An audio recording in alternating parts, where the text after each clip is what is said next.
Hi everyone, this is Freeflow Academy going over some balancing drills.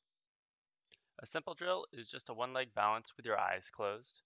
Try to shoot for 2 minutes on each side without falling or jumping. And then a fun variant is just to toss a ball back and forth with others. I call this drill the slow walk or 3-second walk. The basic principle is to balance on one foot for 3 seconds before you take a step and switch feet. I found this really helps my students to figure out how to use their other leg as a counterbalance. Once walking forward is comfortable, it should be pretty easy to start walking backwards.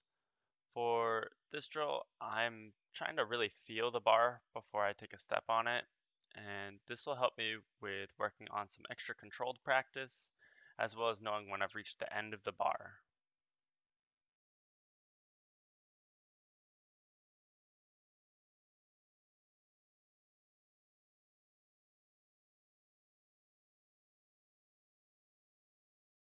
This next drill is QM on the rail. This is where balance can get a bit more tricky, but with some dedicated training sessions and practice, you should progress relatively quickly. When I'm working on this, I'm trying to keep my back parallel to the rail, my hands should be under my shoulders, and my feet should stay close to each other. Another good cue I've found is to try to think about keeping your knees close to the rail, but not below the rail.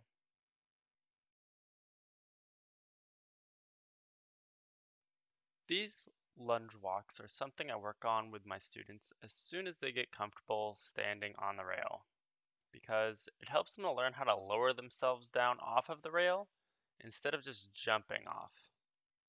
I like them to try to imagine that they're balancing on a high bar so that way jumping is not really as much of an option.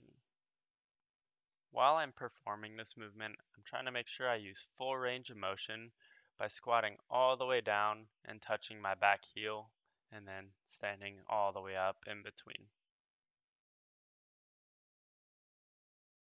The last basic balancing drill are bar squats. I try to make sure I squat all the way down, pause for a second, have my hands touch my feet, then stand back up.